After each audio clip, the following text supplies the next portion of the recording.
Bismillahirrahmanirrahim. Assalamualaikum warahmatullahi wabarakatuh. Perkenalkan, kami dari kelompok tua. Di sini kami akan mempresentasikan sebuah materi yang berjudul tentang produk manajemen komunikasi untuk bidang jurnalistik dan kehumasan. Boleh di slide. Belum masuk ke materi, izinkan saya untuk memperkenalkan anggota kelompok kami. Yang pertama yaitu ada Muhammad Iksan, yang kedua Fikri Hudori, yang ketiga Aji Nurijal, yang keempat Alfi Aliandra, yang kelima Ikma Maulidan, yang terakhir adalah Iven. Baik, sebelum masuk ke pembahasan utama, izinkan saya untuk menjelaskan tujuan penulisan makalah kami yang berjudul Produk Manajemen Komunikasi untuk Bidang Jurnalistik dan Kehumasan. Tujuan dari penulisan makalah ini adalah untuk yang pertama, untuk memahami pengertian dan konsep dasar manajemen komunikasi. Yang kedua, untuk menganalisis peran manajemen komunikasi dalam bidang jurnalistik dan kehumasan. Dan yang terakhir adalah untuk mengidentifikasi produk-produk yang dihasilkan melalui manajemen komunikasi dalam jurnalistik dan kehumasan.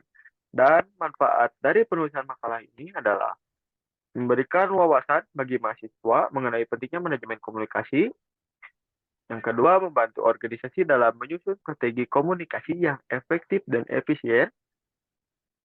Dengan memahami pentingnya manajemen komunikasi, organisasi diharapkan dapat meningkatkan hubungan dengan pemangku kepentingan dan memperbaiki citra publik mereka.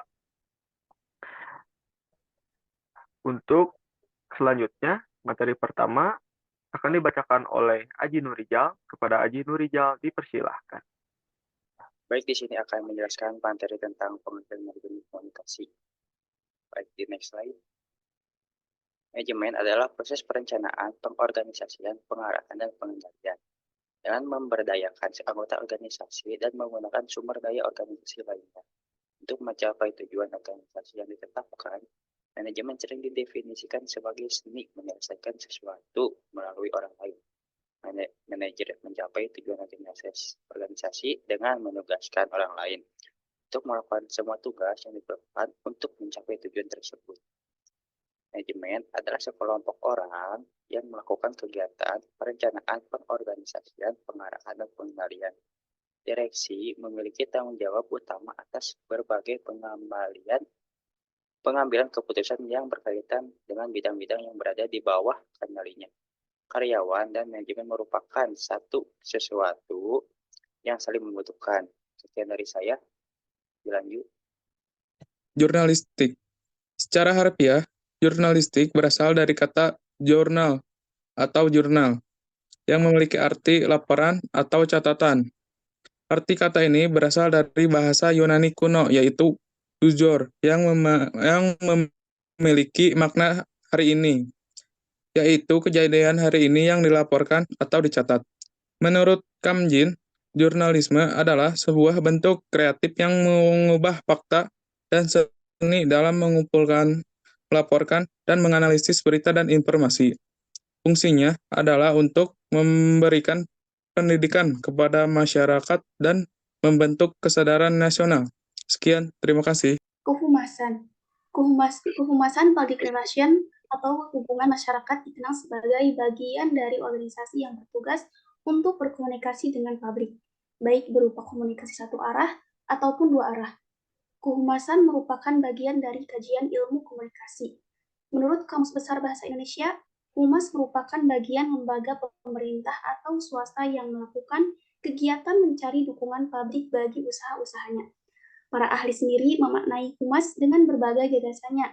Salah satu contohnya adalah menurut Howard Bonham, humas adalah seni yang bertujuan untuk membangun sebuah pengertian publik agar menjadi lebih baik, dengan harapan agar rasa percaya publik atau pemberdayaan terhadap sebuah lembaga atau organisasi lebih tinggi.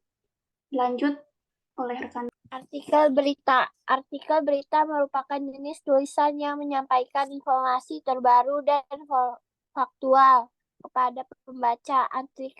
Artikel ini biasanya berdasarkan peristiwa yang sedang terjadi atau isu yang sedang hangat dibicarakan. Teks editorial adalah teks yang berupa opini atau argumentasi yang ditulis untuk berdasarkan peristiwa yang sedang terjadi atau isu yang sedang hangat dibicarakan.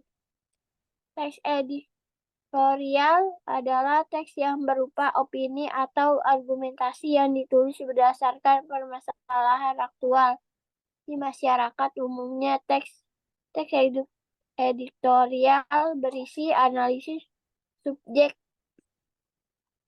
berdasarkan fakta dan data yang ada. Tujuan teks editorial adalah mengajak pembaca untuk turut berpikir serta memberikan pandangan terhadap isu yang sedang dibicarakan masyarakat. Liputan jurnalis dalam pencarian bahan atau materi yang akan dijadikan berita. Secara istilah, liputan lebih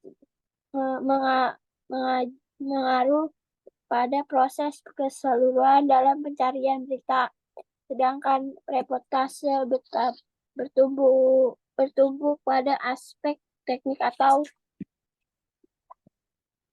keterampilan yang ditempuh untuk mendapatkan bahan berita jika ditinjau dari prosesnya. 2. Liputan jurnalistik. Liputan teks terduga pemburuan berita atas masalah-masalah yang sifatnya tidak terduga. Liputan berdua terjaga pencarian berita dari masalah-masalah yang sifatnya sudah tepat. Produk manajemen komunikasi dalam kehumasan merupakan serangkaian strategi yang digunakan oleh organisasi untuk membangun dan memelihara hubungan positif dengan publiknya. Produk-produk manajemen komunikasi dalam kehumasan meliputi berbagai bentuk media dan metode untuk menyampaikan pesan organisasi secara efektif kepada audiens yang beragam. Siaran pers. Siaran pers adalah dokumen resmi yang dikeluarkan oleh organisasi untuk mengumumkan berita atau peristiwa yang kepada media. Contoh siaran pers terbaru yang dikeluarkan oleh Kementerian Komunikasi adalah Informatika mengenai respon terhadap serangan cyber dan komitmen untuk melanjutkan transformasi digital di Indonesia. Laporan tahunan adalah sebuah laporan tahunan perusahaan yang berikan informasi mengenai perkembangan dan pencapaian yang diterima oleh perusahaan dalam satu periode. Laporan tahunan juga memberikan ringkasan informasi yang dikeluarkan oleh perusahaan kepada publik seperti investor, kreditor, dan pihak kepentingan lainnya. Berikut ini ada beberapa fungsi yang dimiliki pada laporan tahunan perusahaan, yaitu menyajikan data yang lengkap atas laporan neraca serta laba rugi perusahaan, memberikan daya tarik perusahaan di mata konsumen sebagai media pemasaran melalui integritas tulisan serta desain laporan. Media sosial dan konten digital. Perkembangan teknologi informasi dan komunikasi memberikan banyak perubahan dalam kehidupan masyarakat, di mana saat ini masyarakat dapat mengakses internet dengan mudah dan berinteraksi dengan berbagai situs media sosial. Media sosial tidak hanya dapat digunakan untuk alat komunikasi saja, namun juga memiliki banyak fungsi bagi masyarakat. Salah satunya dapat digunakan sebagai media penyajian konten pembelajaran digital. Platform media sosial seperti Instagram, Facebook, YouTube, dan TikTok dapat digunakan sebagai media penyajian konten pendidikan atau pembelajaran digital, di mana manfaat media sosial sebagai media penyajian konten pendidikan digital membantu penggunaannya dalam menambah ilmu, pengetahuan, dan wawasan baru. Terima kasih. Baik, terima kasih kepada semua rekan-rekan saya. Yang terakhir, boleh di slide. Yang terakhir adalah kesimpulan yang akan dijelaskan oleh saya sendiri. Manajemen komunikasi merupakan elemen penting yang tidak dapat diabaikan dalam bidang jurnalistik dan kehumasan. Dalam dunia jurnalistik, manajemen komunikasi memastikan bahwa berita dan informasi yang disampaikan kepada publik adalah akurat, terpercaya, dan relevan. Jurnalis menggunakan manajemen komunikasi untuk mengelola sumber informasi, melakukan verifikasi data, dan menyusun berita dengan cara yang menarik dan mudah dipahami oleh audiens. Produk-produk seperti artikel berita, opini editorial, dan wawancara adalah hasil dari proses manajemen komunikasi yang baik dalam jurnalistik. Mungkin cukup sekian dari kelompok kami. Mohon maaf bila ada kesalahan. Terima kasih. Wassalamualaikum warahmatullahi wabarakatuh. Waalaikumsalam warahmatullahi wabarakatuh.